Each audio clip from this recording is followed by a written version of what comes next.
Hello mga Lodi, what's up?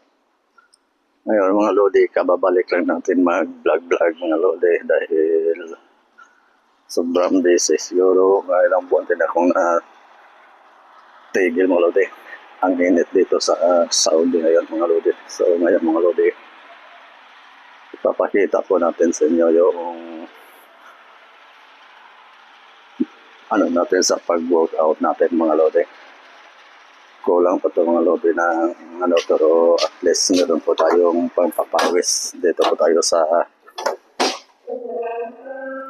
workshop ko mga Lodi. Yan. Napag-isipan ko kasi mga Lodi magpapawis lagi. Ito mga Lodi yung ano natin mga Lodi. Yan. Ano lang to mga Lodi. Bigay lang sa akin to yung ganitong pang-workout natin. Yan. Tapos, ito yung mga Lodi. Yan.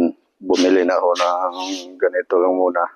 Pero kailangan ko pa ng bars para pang ano natin sa pag-barbell. So, yan.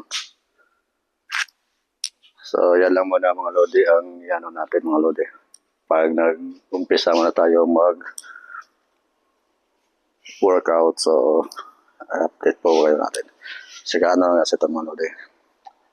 Dati naman nag-gym talaga mga Lodi. Kaso lang, nahinto lang ako. Siguro mga 14 years na rin nga hindi na ako nag-workout. Kaya, tingnan nyo itong katawan ko mga Lodi. So, after 1 month, magano pa itong katawan natin. So, okay mga Lodi. Ingat kayo lagi mga Lodi at pa-subscribe naman mga Lodi. Saka comment na rin. Thank you mga Lodi. Ingat po tayo lagi.